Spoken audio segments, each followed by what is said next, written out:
Welcome to another edition of Everson Coleman on Cinema. I'm Coleman. I'm Everson. Everson, yeah. And today we're going to talk about our favorite Halloween movies, because it's a favorite subject of ours, and hopefully one of yours. Yes, I get to start? So what we did is we divvied up, we figured we'd try to do a top 10, and she took 5 and I took 5, and, we agree on almost everything. But, yeah, why don't you go ahead and All right, well, kick it off. I'm choosing King Kong first, because I had seen King Kong at least 10 times by the time I was 8 years old, and I cried piteously at the end of it each and every time. As do I. Hideously, and As yet do I. I kept Still. asking my dad to show it to me again. And I think what I learned from that experience of watching King Kong over and over and over again is that it wasn't the monsters that were scary, it was humans. Mm-hmm. And I learned that, and because I was crying so hard at the end of King Kong, and I did think he was real, that's when my dad had to take me to Ray Harryhausen's house, and he actually let me play with the model of King Kong. And my dad says, I don't remember it, my dad says I spent like the first half an hour just apologizing to it. and then like wonderful. carrying it around and, Right. and giving it some love. Yeah. So King Kong just became a favorite, and it was pretty much, when we invited people over to the house, it was a safe horror movie, I think, to show, because the monsters were so cool. There was dinosaurs, and Really kind of something for everybody. yeah. So that's my number one growing up, was King Kong. It's a classic, and of course, I mean, it's one of the, I think everybody would have to say it's one of the top 10 horror films of all time, and it's also an adventure film too, as well. And yeah, what the humans did to Kong, and the transgression, of the modern world into the old world, and all like that, is certainly a big theme. They used to play it on $1 Million Movie on Channel 9 like all the time. And actually, you didn't have a TV. You only had 4,000, 5,000 films on reels in your house, But those of us that had TVs and didn't have the 5,000 reels, they Channel 9 would play the movie like 3 or 4 times a day. But the edited version. It was, well, sure, with commercials. And without King Kong crushing a native between his toes and eating it. This is true. It is a controversial film. There were excised scenes that were, some of which were found. Of course, the most famous excised scene is the one that nobody's even necessarily sure, the spider sequence, right? There's this scene where King Kong pulls up a tree, and there's a bunch of guys on it, and they all fall into this big pit, and you see them down into the pit. Well, there was supposedly, allegedly, probably filmed an additional sequence where we see what happens to the guys after they land in the pit, and these huge spiders and all come out, and I guess there were notes and all like that.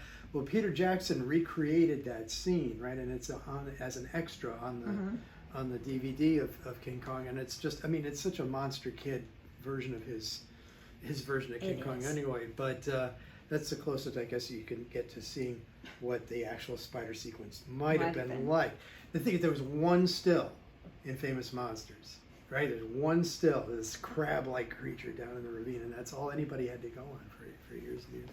But yeah, the other thing I love about King Kong is that, when Fay Wray died, they dimmed the lights on the Empire State Building, which is like, it's such a New York thing, kind of, but it's just, I think that's marvelous. Anyway, yeah, King Kong. I'm going to put, as my second one, is Abbott and Costello Meet Frankenstein. And I chose this because this is what my dad used to run in our house for Halloween for the kids in the neighborhood. Now, my dad ruined every one of my birthdays by showing an absolutely horrific movie where an animal dies or a parent dies or something horrible happens. So my birthdays just sucked. But Halloween was wonderful. And we chose Abbott and Costello Meet Frankenstein because I knew all the monsters intimately by that point. And so it was nice to have it, to show that, yes, you can be scared, and being scared is fun. Right. And that these monsters are scary, Dracula is scary. Frankenstein monster is scary. The Wolfman is scary, but in the context of this film, you find humor in it. So it was a very safe film to show at Halloween, and also it introduced kids in the neighborhood to the monsters that they might not know, so that the next time they came to my house, like this guy, he could watch the Wolfman for realsies. Yeah. So that's why I really, and that's just one of the happy moments that I have about Halloween, because it's, you know, it was a community thing, and the kids came and everybody laughed, and nobody left in tears like on my birthday. Yeah. So Abbott and Costello Meet Frankenstein, that's my number It's a two. really great one. Yeah, these are all films that like really feel like Halloween to us, but they're also good films to show to kids of all ages at Halloween. And I think it is important to show kids this generation black and white movies, please. You know, and you know, so they have some semblance of cultural literacy. Right, Abbott and Costello Meet Frankenstein. Yeah, it is a really safe one, especially for the younger tykes and all like that, to introduce them to the classics. Yeah.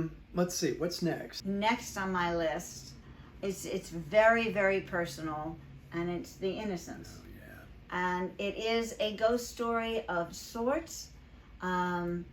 It's very personal to me because I saw it for the first time in Belgium on a huge screen at the Palais des Beaux-Arts. But they showed it specifically for my dad. They had closed off the museum. And we were staying in this very Gothic hotel with a porch that ran from room to room. And I just remember, I mean, I was scared watching it because it's children that aren't behaving like children. And I always felt that I was, because of my upbringing, that I was a child not raised or behaved like the normal children. And these children had a secret. And my father and my English side of the family all had ghost stories to tell me. My father had his own, and my aunts had their own. So I grew up believing that spirit, the possibility of a spirit existing, and the possibility of danger happening to me by an outside force.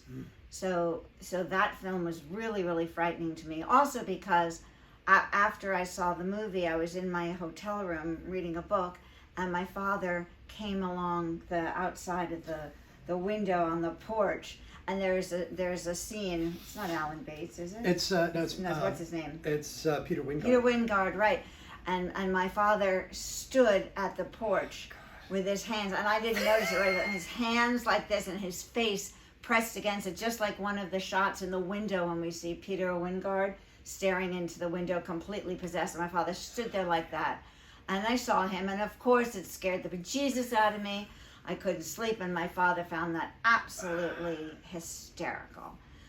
He did like the fact that he could evoke such fear in me, but it's only because of the films that I had seen beforehand about terrible things happening to children. Which then, if you want to talk about The Innocents, you can. Yeah, actually, The Innocents had a big effect on me too. I saw it on TV around about the same time, you know, before I was 10. You know, I mean, I love the whole ghost story aspect of it, and it's a slow build, right? But the last 5 minutes of it blew the top of my head off.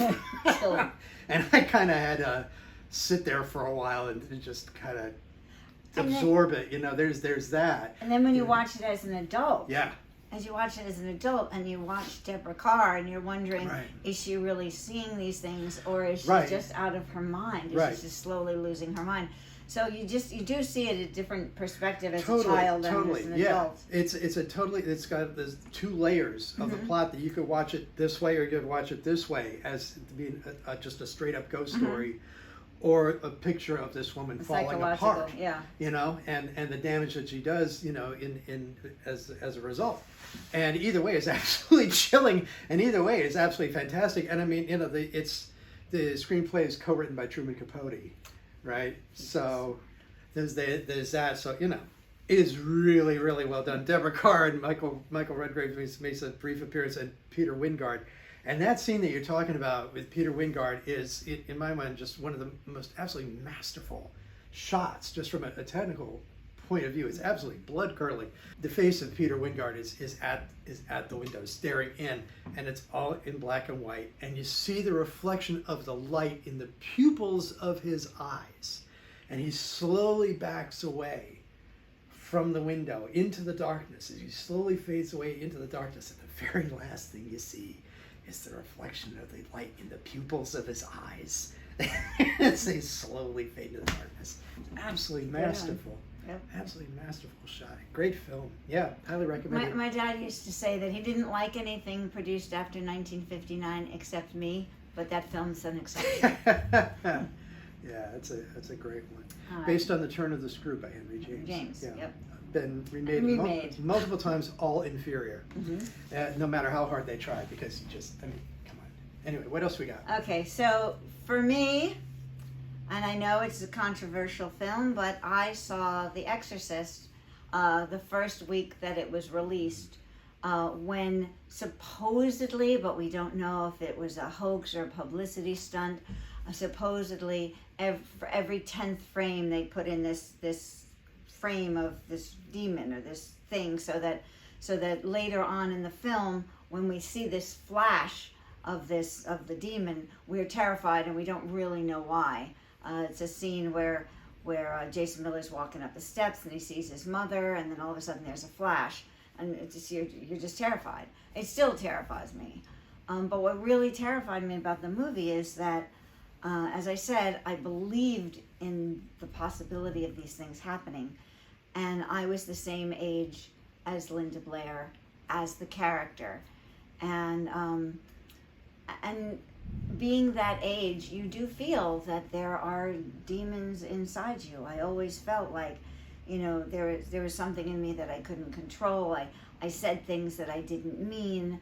I couldn't take things back. I felt awkward, but that's most middle schoolers and teenagers. Yes, right. But the fact that maybe, just maybe, that this could happen to me was terrifying. I'm also afraid of needles, and there was a very long sequence, which I think they shortened and then they put back in the extended version of the character Reagan getting a spinal tap. And it was just, that was super scary to me. And then when I saw it as an adult that had a child that had special needs and had to go through, MRIs and stuff, it's terrifying as a mother to watch your child experience these things and not know how to help your child. But I saw it at 13. I saw it when there was all the hype. There was they gave vomit bags at the theater. And I really, and then Mercedes McCambridge's voice was incredible. And it was also, I think, the first time, because, I watched old movies. I did not watch a lot of modern movies made after 1960. So this was the first time that I heard cursing on screen, and that I heard cursing from a young child. My father never cursed. My mother cursed like a sailor. But seeing it come... That's another movie. Yeah, but seeing it come from the mouth of this innocent child was really, really shocking to me, because I hadn't said a curse at 13. I don't think I started. There's lots of transgression, lots of testing limits and transgression at that age, and all like that. Sticking your toe in the. So I just found that to be the first movie that really, really frightened me, because I couldn't separate reality from fantasy at that point. I really felt this could happen to me. And I did see the movie numerous times, I think, probably to try to desensitize myself to it. And the only time I was desensitized is when I saw it in a drive-in, which I do not recommend. It just didn't work. It wasn't scary in a drive-in, but it is scary in the dark around other people. And it was just a few years ago, I don't know, now I think maybe 9 or 10 years ago, that we had a screening up in our house with 20-somethings that had never seen it before. And it still works, even though they are desensitized to language and possessions. Everybody's watched Buffy the Vampire Slayer. they were still frightened by this film. It's a frightening movie. It's really I scary. too saw it when it came out. Or not necessarily the first week, but in its first run and all like that. When it was a national sensation. And I think your dad talking about that nothing produced after 1960, certainly nothing produced after 1972. And I think for a lot of for most people, a lot of people popular culture, the Exorcist was definitely an inflection point. The demarcation line, like it dared to go there. Yeah. In a mass release popular movie in a way that nothing had up to that point. That feeling was definitely excellent. That there are things we don't know right. about nature. And the like ultimate good versus evil, and what wins. Yeah. And Yeah. did good really win? I don't know. I don't want to spoil the film if you haven't seen it, Yeah. because it's definitely worth a look-see, even though this generation is not going to be as what's the Well, word? they wouldn't be necessarily shocked or Yeah, they as wouldn't be taken shocked. aback, quite as taken aback and Right. the same way, because like you say.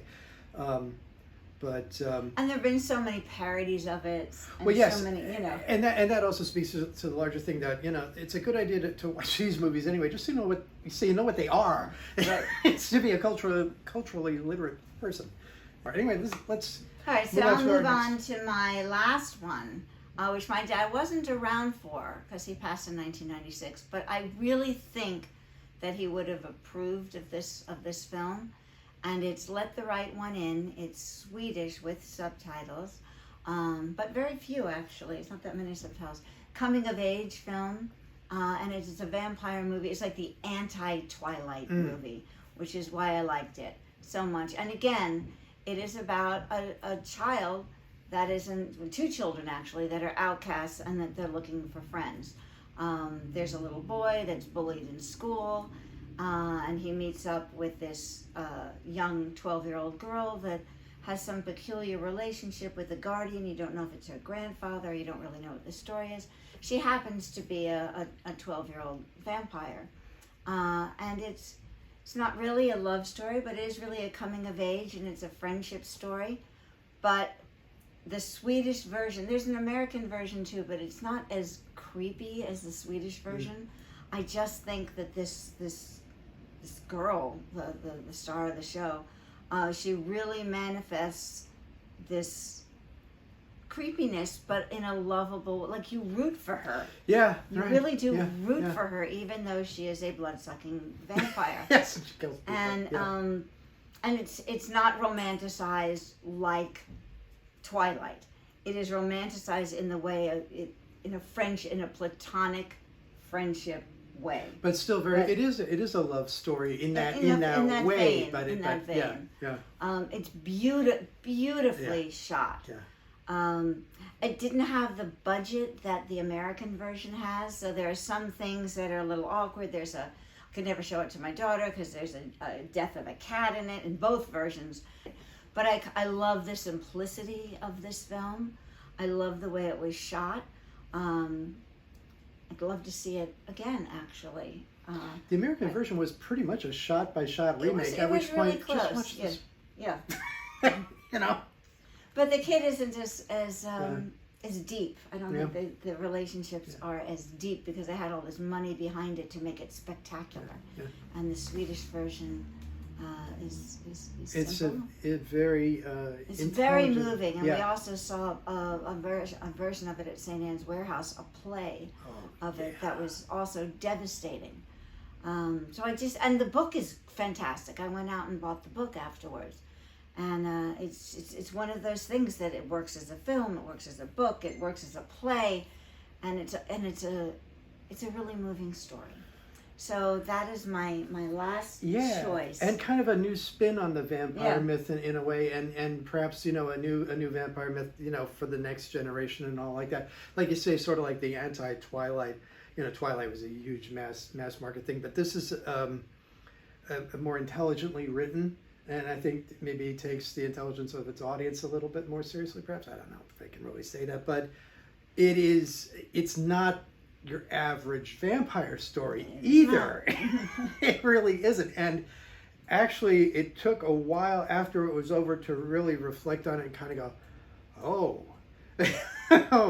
that's, you'll reflect on it and you'll think about it, and it will haunt you for long afterwards. Well, those are my 5, although many of his 5 are also on my list. Yeah. But I'll let you. We're talking about the Outcast. That's a good segue to my first one. Is The Bride of Frankenstein, which is like the Wizard of Oz of horror movies for horror movie fans, because it kind of has everything, and no matter how many times you see it, you delight in the retelling of it and all the characters that you meet along the way.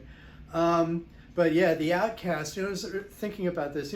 Boris Karloff, just so beautifully personified the monster and the pain in the monster's existence, it being the ultimate outcast. What most people don't know is that Karloff's family was part Indian. And you may not be aware that India was a British colony, and they didn't get on all that well. And there was a lot of animosity and a lot of racism, and people who were of that, from that background, were looked down upon in British society, and people of color. And so he had that in his own personal life to draw from, this sort of secret, other side that he didn't publicize and all like that. That he surely must have, drawn on the pain of that experience for his personification. Anyway, The Bride of Frankenstein is one of the few sequels that, if anything surpasses its original, you can count on one or two hands the number of films that's true about. And it picks up where the first one ends. It's a good idea to see the first one, just like it's a good idea to see the original Dracula and the original Phantom of the Opera and all of these things, so you know what they are.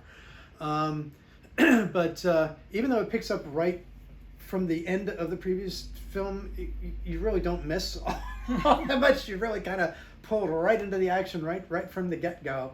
And in this one, this is the only one in which Karloff actually speaks as 44 the words. 44 words. Yeah, she counted them. And the other thing is that for anybody who's seen Young Frankenstein, which is an awful lot of people, there'll be a lot of scenes in Bride of Frankenstein that'll be familiar, possibly for the wrong reasons, or possibly that will be unintentionally humorous. I did find, as much as I love Young Frankenstein, how can you not love Young Frankenstein? But I won't say that it ruined Bride of Frankenstein for me, but not for you, but for other younger people that saw that first. Yeah. Because when we showed Bride of Frankenstein, and there's the Gene Hackman scene, and then there's the blind hermit, and people start laughing because they remember, right? Yeah, and it's not a funny scene. It's not a funny scene. It's one of the most moving scenes in cinema history. It's just an absolute tearjerker. Yeah, you'd have to be made of stone not to be moved by this scene in the original. And yet here we are, right? There's a few things like that too. But what was wonderful, remember when we went to see The Bride of Frankenstein with a full audience, Times Square? Halloween. It was Halloween. It was a Turner Classic Movies showing. Yeah, the original and Bride shown. Yeah, at the Regal Cinema in Times Square for Halloween, a special one night only, nationwide simulcast, and you couldn't fit a piece of paper in the place. It was just absolutely jammed, and the audience just like going absolutely nuts for like Una O'Connor, I mean, yeah, it's just like, what alternative universe am I in here? Curse of the Demon, 1957. I'm not sure where the first, probably the first time, I'm sure actually the first time I saw it was not on television, was at your house. The first book of horror movie history and information like that I actually got was an illustrated history of the horror film by Carlos Clarence, and the monster from Curse of the Demon is right on the front cover, and it's just a very, very arresting image. Say it's a very, very dramatic image. The first actual book of film history at all that I got was Classics of the Silent Screen, which was ghostwritten by your dad. Claimed to be written by Joe Franklin, but actually ghostwritten by your dad. And well, it's okay now. And subsequent to all that was The Bad Guys and all the other films, books that your father wrote. But this demon on the front cover of the Classics of the horror film, the Carlos Clarence book, just seized my imagination, and There's controversy about this film because the original intention was to never show the monster at all, and to have it be more like a psychological horror film on the order of like a Val Lewton film, like Cat People, or some of those films where it's all basically loosely based on Aleister Crowley, right, and that's Devil Worship, that's and the all that monster. sort of stuff. Right, man is the monster. And again, they're trying to ride that line of how much of it is it real and how much is it in your head. Right. But the producer insisted on inserting a monster, and we see the monster in the first 5 minutes of the film, and the monster is just so outrageous as all get out. It's just like, even your dad was like, yeah, sure. It's, you don't want to show the monster, but that monster, yeah, you want to show that monster, yeah. So I'm sure that I saw the actual film at your house because it got a fair amount of screenings because it's a real classic. It is, and just the anticipation of the demon. It has these twinkling lights and this cricket thing. Yeah, or like a million bats or something. And then a little bit of smoke and a little bit. I mean, so the anticipation of the monster is almost as scary as the monster itself, and the monster is so cool. The reason I love this film is that the climax happens in England at Clapham Junction Station, which we would always go through on my way to Cheltenham to see my grandparents.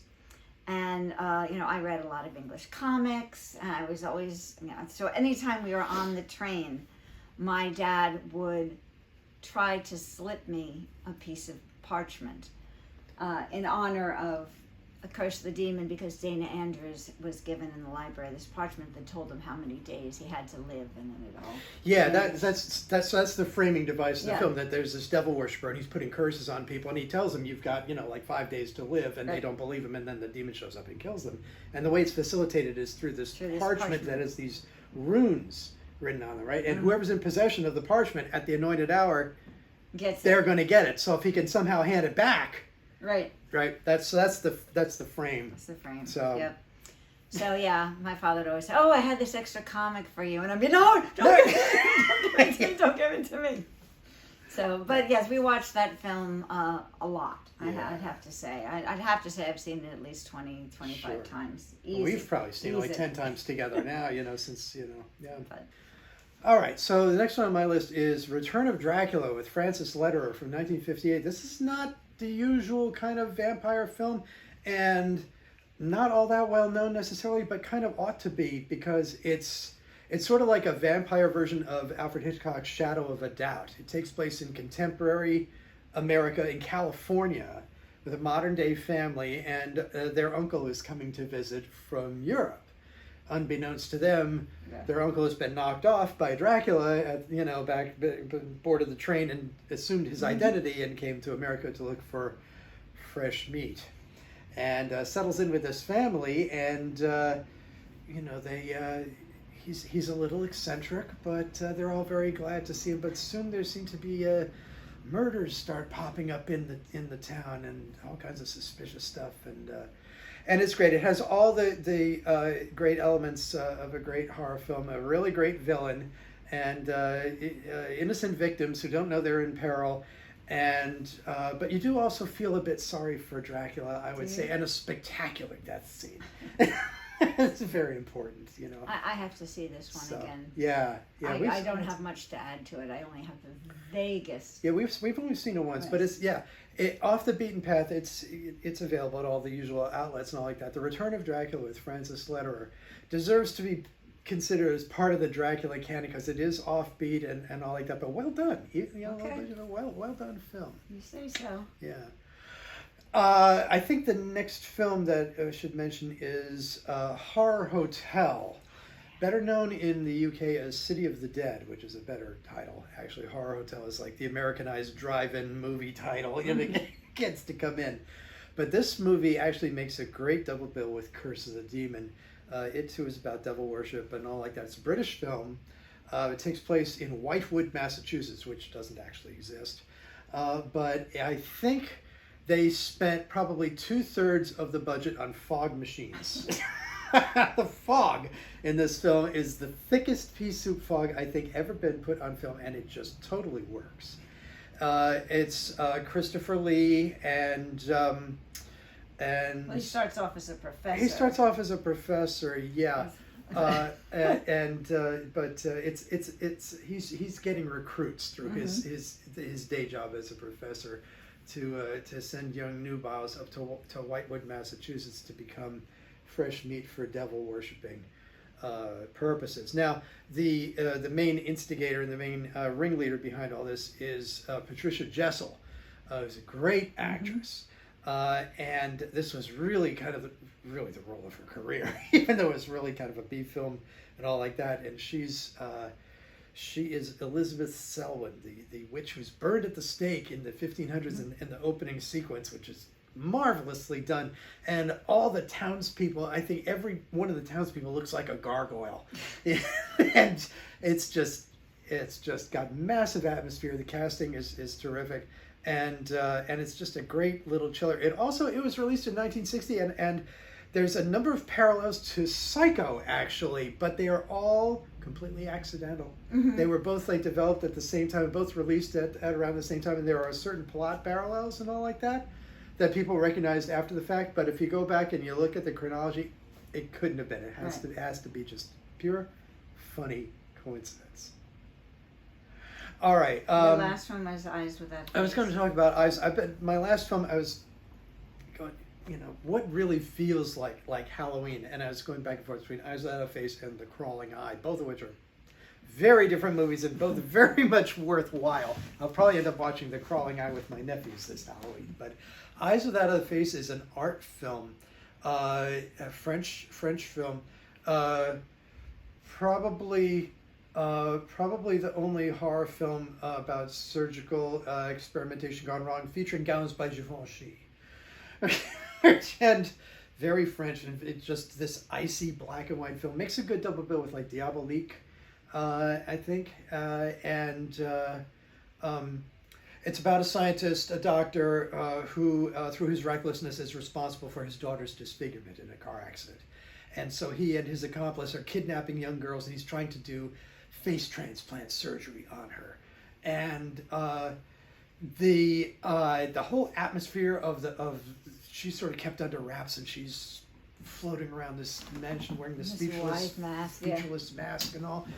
And so it almost has a very Jean Cocteau kind of art film kind of atmosphere to it, but it also has these sequences that were really shocking at the time and actually censored too, and only restored much later. That film and Horror Hotel and I don't think Curse of the Demon, but Return of Dracula, those three films played a lot on Chiller Theater on Channel 11 WPIX New York when I was a kid. And so they were just really kind of embedded in my DNA from repeated viewings. On TV, Eyes Without a Face was shown as the horror chamber of Dr. Faustus and kind of chopped up a little bit, but it still had this mega atmosphere. Dark, dank basements and black and white, the combination of I was an adult. I think it was one you showed me. My dad didn't show me. It's by Franju. It's by Georges Franju, one of his very few films, and another one of these people that you wish they'd made more movies, like Charles Lawton. But happy Halloween! Yeah, go see a movie, not a slasher film. You don't need. Horror is more than just jumping out and scaring people, right? It is that, but it's giving more than just that. Yeah. And pass along the joy of Halloween and black and white horror films to any young people in your circle. Seed the future. We do know a lot of people who are of younger generations who really do have an appreciation for this stuff. And I've sat down and showed The Incredible Shrinking Man to my nephew. He loved it. Just loved it. So don't assume that just because a film is old and in black and white that it has no value anymore, that it won't connect, or that it doesn't have lessons or morals to pass along to you, because these are all little morality plays, in their own way, despite the trappings of their time, sometimes because of they are allegories. Yeah, absolutely. I mean, horror films were made originally like fairy tales to keep children in check, and they certainly did that for me. I mean, that and my dad, who used to say that if I wasn't good, he was going to sell me to the gypsies, like they did with Shirley Temple.